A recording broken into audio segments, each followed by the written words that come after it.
ओम शांति। आज है 8 जनवरी 2022 के ईश्वरीय महावाक्य।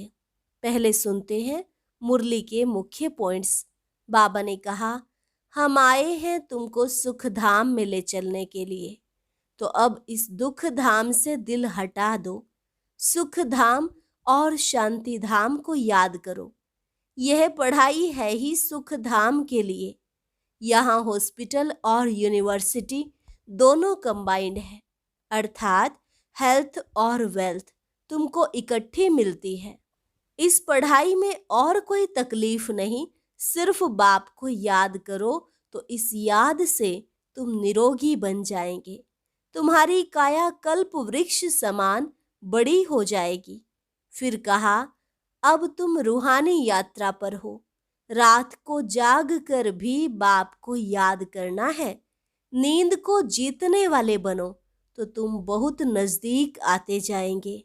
बाबा ने कहा, पवित्र दुनिया में चलना है तो पवित्र बनो। यह विष की लेन देन छोड़ दो। बुद्धि में यह स्वदर्शन चक्र चलाते रहो और पवित्र भी रहो तो बेड़ा पार हो जाएगा। बेहद का बाप श्रीमत देते हैं श्रेष्ठ बनने के लिए। बहुत हैं जो सुनते तो हैं परंतु धारणा नहीं करते हैं, क्योंकि तकदीर में नहीं है। श्रीमत पर चलें तो स्वर्ग के लायक बन जाएं। और लास्ट में बाबा ने कहा, मरना तो सबको है ही, ड्रामा का अंत भी जरूर होना है। पिछाड़ी में जब आग लगेगी तो सब खत्म हो जाएगा।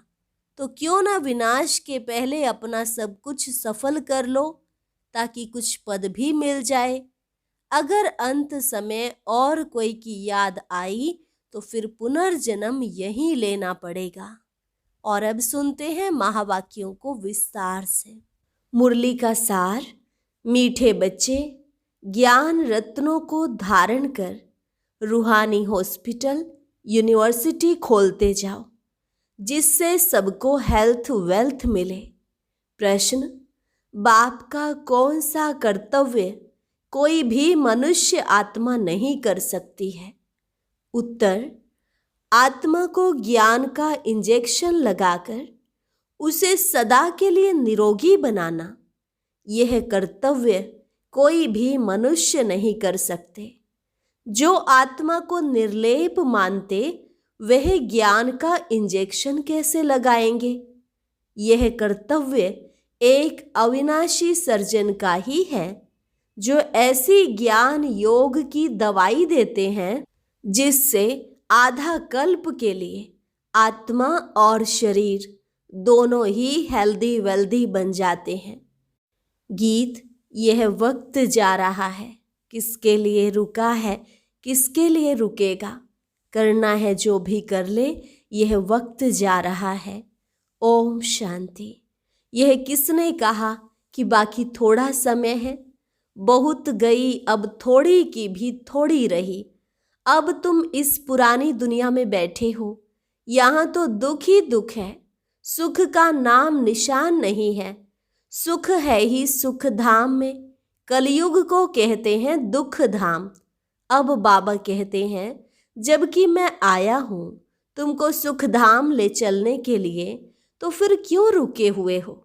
दुख धाम से क्यों दिल लगी हुई है? दुख धाम के भातियों से अथवा इस पुराने शरीर से क्यों दिल लगी है? हम आए हैं तुमको सुख धाम में ले चलने के लिए। सन्यासी कहते हैं, इस दुनिया का सुख तो काग विष्टा समान है, इसलिए उनका सन्यास करते हैं। तुम बच्चों को अब सुख धाम का साक्षात्कार हुआ है। यह पढ़ाई है ही सुख धाम के लिए, और इस पढ़ाई में कोई भी तकलीफ नहीं है। बाप को याद करना है। इस याद से भी तुम निरोगी बनेंगे। तुम्हारी काया कल्प वृक्ष समान बड़ी होगी। यह जो मनुष्य सृष्टि का झाड़ है, उनकी आयु 5000 वर्ष है। उसमें आधा कल्प सुख, आधा कल्प दुख है। दुख तो आधा कल्प तुमने देखा। बाप कहते हैं, पवित्र दुनिया में चलना है तो पवित्र बनो। श्रीमत कहती है यह विश्व की लेन देन छोड़ दो, ज्ञान और योग की धारणा करो। जितना ज्ञान रत्न धारण करेंगे उतना निरोगी बनेंगे। बाप ने समझाया है यह रूहानी हॉस्पिटल भी है तो यूनिवर्सिटी भी है। परमपिता परमात्मा आकर रूहानी हॉस्पिटल और यूनिवर्सिटी स्थापन करते हैं। हॉस्पिटल तो दुनिया में बहुत हैं, लेकिन ऐसी हॉस्पिटल और यूनिवर्सिटी दोनों इकट्ठी कहीं नहीं होती। यहाँ यह वंडर है, हॉस्पिटल और यूनिवर्सिटी, हेल्थ और वेल्थ इकट्ठी मिलती है। फिर क्यों नहीं इस खजाने को लेने के लिए खड़े हो जाते हो? आजकल करते अचानक ही विनाश हो जाएगा। बाप श्रेष्ठ ते श्रेष्ठ मत देते हैं। तुम गवर्नमेंट को भी समझाओ, इस समय बेहद का बाप ऐसी हॉस्पिटल और यूनिवर्सिटी खोलते हैं जो सबको हेल्थ वेल्थ दोनों मिले। गवर्नमेंट भी हॉस्पिटल यूनिवर्सिटी खोलती है। उनको समझाओ इस जिस्मानी हॉस्पिटल खोलने से क्या होगा, यह तो आधा कल्प से चलती आई है और मरीज भी बनते ही आए हैं। यह है फिर रूहानी हॉस्पिटल और यूनिवर्सिटी। इससे मनुष्य 21 जन्मों के लिए एवर हेल्दी वेल्दी बन सकते हैं। तो एजुकेशन मिनिस्टर, हेल्थ मिनिस्टर को भी समझाओ कि बेहद के बाप ने यह कंबाइंड हॉस्पिटल और यूनिवर्सिटी दोनों खोली है। आपको भी राय देते हैं ऐसे खोलो तो मनुष्यों का कल्याण हो जाए। बाकी यह बीमारियां आदि तो जब से रावण राज्य शुरू हुआ है तब से शुरू हुई हैं। आगे तो वैद्य की दवाइयां थी, अब तो अंग्रेजी दवाइयां बहुत निकली हैं। यह है अविनाशी सर्जन जो अविनाशी दवाई देते हैं। तब गाया जाता है ज्ञान अंजन सतगुरु दिया। ज्ञान इंजेक्शन रूहानी बाप ही लगाते हैं आत्माओं को, और कोई आत्मा को इंजेक्शन लगाने वाला हो नहीं सकता। वह तो कह देते हैं आत्मा निर्लेप है। तो तुम समझाओ उस हॉस्पिटल और यूनिवर्सिटी में तो लाखों रुपया खर्च लग जाता है।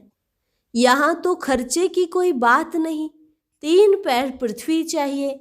जो कोई भी आए तो उनको समझाया जाए, बाप को याद करो तो एवर हेल्दी बनेंगे, और चक्र को जानने से चक्रवर्ती राजा बनेंगे।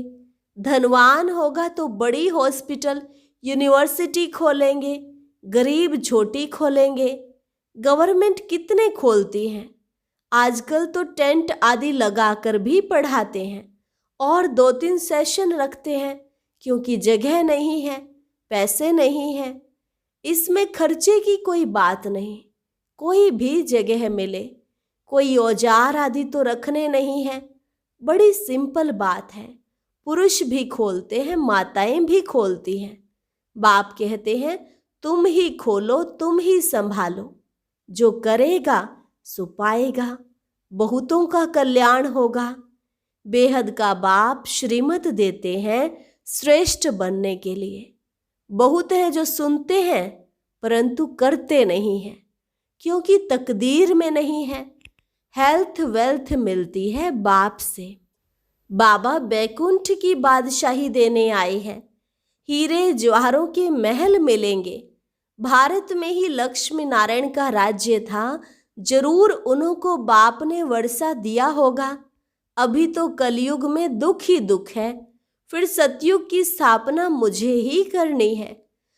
मनुष्य कोई हॉस्पिटल आदि खोलते हैं तो उद्घाटन करते हैं। बाप कहते हैं मैं स्वर्ग का उद्घाटन करता हूं। अब तुम श्रीमत पर स्वर्ग के लायक बनो। कल्प कल्प तुम लायक बनते हो। यह नई बात नहीं है। देखा जाता है गरीब बहुत आते हैं। बाबा भी कहते हैं मैं गरीब निवाज हूँ। साहूकारों के पास धन बहुत है, इसलिए वह समझते हैं हम स्वर्ग में बैठे हैं। भारत गरीब है, उनमें भी जो अधिक गरीब हैं उन्हों को ही बाप उठाते हैं। साहूकार तो नींद में सोए पड़े हैं। कितना ज्ञान और योग बाबा सिखलाते हैं। तीसरा नेत्र भी बाबा ही देते हैं, जिससे तुम सारे चक्र को जान जाते हो। बाकी सब घोर अंधियारे में है। ड्रामा के आदि मध्य अंत का किसको भी पता नहीं है। पतित पावन बाप को ही भूल गए हैं। शिव परमात्मा के लिए कह देते ठिक्कर भीतर में है। तुम जानते हो अभी सबकी कयामत का समय है। आग में जल मर खत्म होंगे, फिर सबको वापस ले जाऊंगा साथ में। मैं पंडा बनकर आया हूं, तुम पांडव सेना हो ना। वह जिस्मानी यात्रा पर ले जाते हैं, वह जन्म जन्मांतर करते आए हैं। यह है रूहानी तीर्थ, इसमें चलना फिरना नहीं पड़ता है। बाप कहते हैं सिर्फ मुझे याद करो, रात को भी जाग कर मुझे याद करो। मेरे साथ बुद्धि का योग लगाओ, नींद को जीतने वाले बनो तो तुम नजदीक आते जाएंगे। वह है कुख वंशावली ब्राह्मण, तुम हो ब्रह्मा मुख वंशावली ब्राह्मण। अभी तुम रूहानी यात्रा में तत्पर हो, तुम्हें पवित्र रहना है। वह ब्राह्मण लोग खुद ही अपवित्र हैं तो औरों को पवित्र बना न सके। तुमको तो पवित्र रहना है। रुद्र ज्ञान यज्ञ में पवित्र ब्राह्मण ही रहते हैं। वह ब्राह्मण लोग भले मंदिरों में रहते हैं, नाम ब्राह्मण है तो देवताओं की मूर्ति को हाथ लगा सकते हैं और उनको स्नान आदि भी कराते हैं, परंतु हैं वह पतित। बाकी और जो मनुष्य मंदिर में जाते हैं वे अगर नाम के ब्राह्मण नहीं हैं तो उनको हाथ लगाने नहीं देते हैं।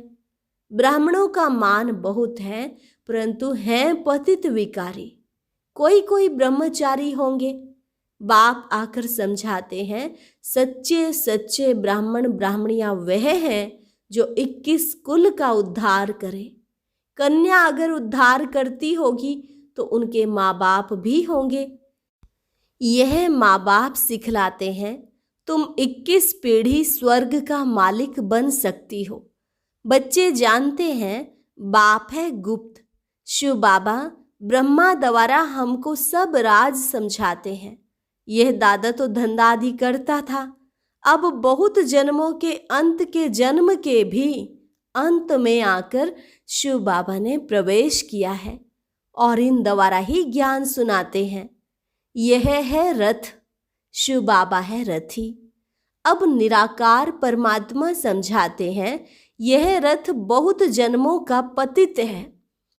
पहले पहले यही पावन बन जाते हैं, नजदीक में है। ऐसे नहीं कहते कि मैं भगवान हूँ, यह कहते मेरा यह बहुत जन्मों के अंत का जन्म है।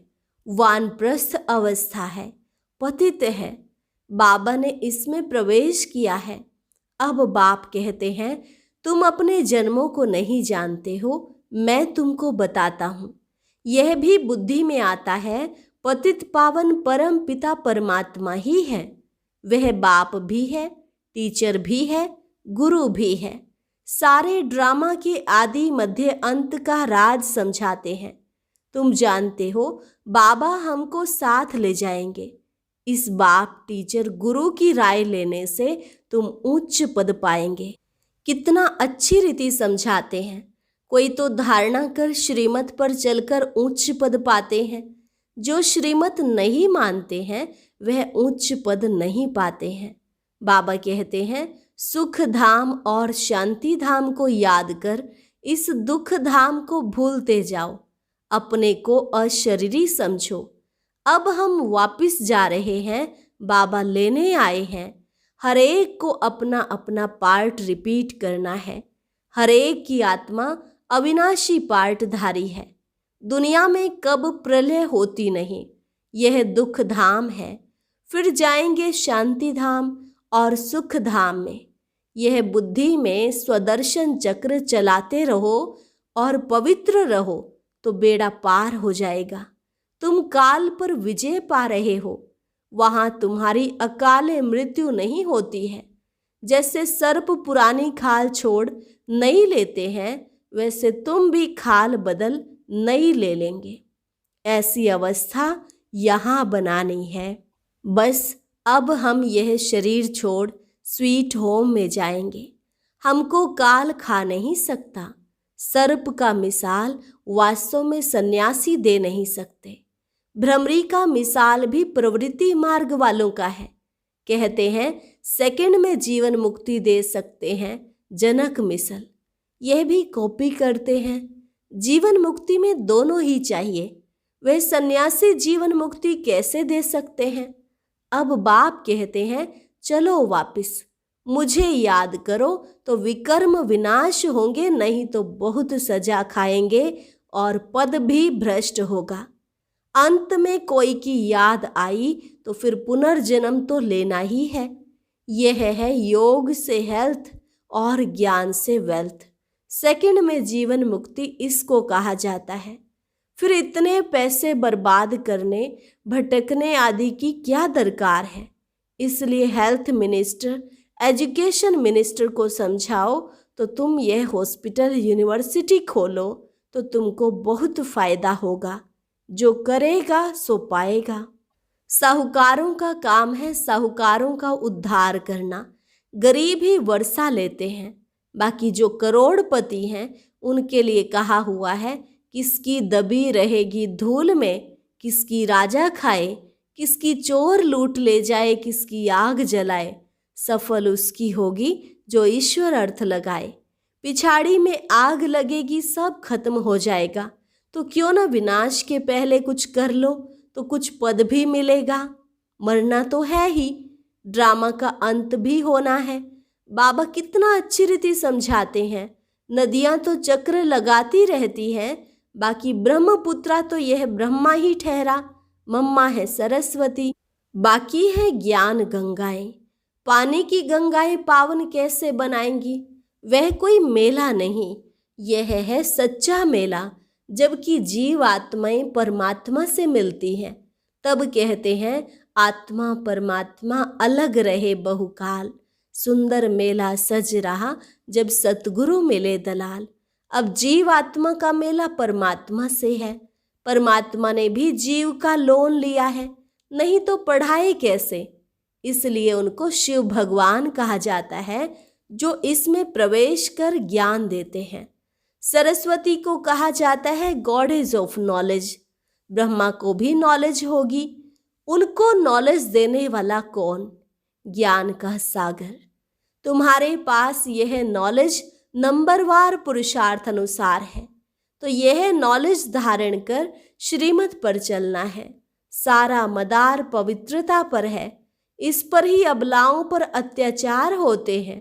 द्रौपदी ने पुकारा है, सहन करते करते 21 जन्मों के लिए निर्वस्त्र होने से बच जाती है।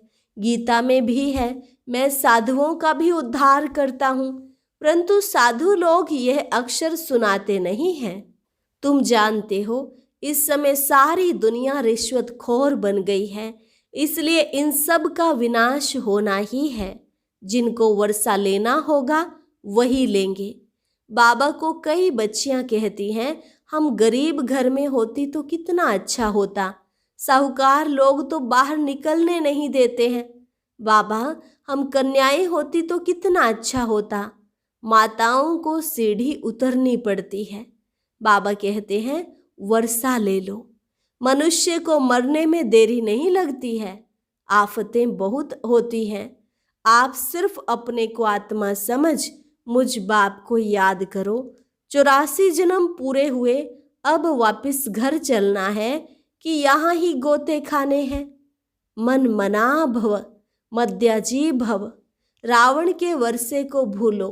रावण श्राप देते हैं, बाप कहते हैं बच्चे बनेंगे तो वर्षा पाएंगे। श्रीमत पर नहीं चलेंगे तो वर्षा कैसे पाएंगे? यह रूहानी हॉस्पिटल खोलते जाओ। जमीन पड़ी रहती है, किराए पर दें तो भी अच्छा है, बहुत फायदा है। अच्छा, मीठे मीठे सिकिलधे बच्चों प्रति माता पिता बाप दादा का याद प्यार और गुड मॉर्निंग। रूहानी बाप की रूहानी बच्चों को नमस्ते। रूहानी बच्चों की रूहानी बाप दादा को नमस्ते, नमस्ते, गुड मॉर्निंग। धारणा के लिए मुख्य सार। पहली पॉइंट, बाप के समीप आने के लिए रूहानी यात्रा पर रहना है। रात को जाग कर भी यह बुद्धि की यात्रा जरूर करनी है। दूसरी पॉइंट, सच्चे सच्चे ब्राह्मण बन 21 कुल का उद्धार करना है। स्वदर्शन चक्रधारी बनना है। काल पर विजय पाने के लिए इस पुरानी खाल से ममत्व निकाल देना है। वरदान, रूहानियत द्वारा वृत्ति, दृष्टि, बोल और कर्म को रॉयल बनाने वाले ब्रह्मा बाप समान भव। रूहानियत द्वारा वृत्ति, दृष्टि, बोल और कर्म को रॉयल बनाने वाले ब्रह्मा बाप समान भव। ब्रह्मा बाप के बोल चाल, चेहरे और चलन में जो रॉयल्टी देखी उसमें फॉलो करो।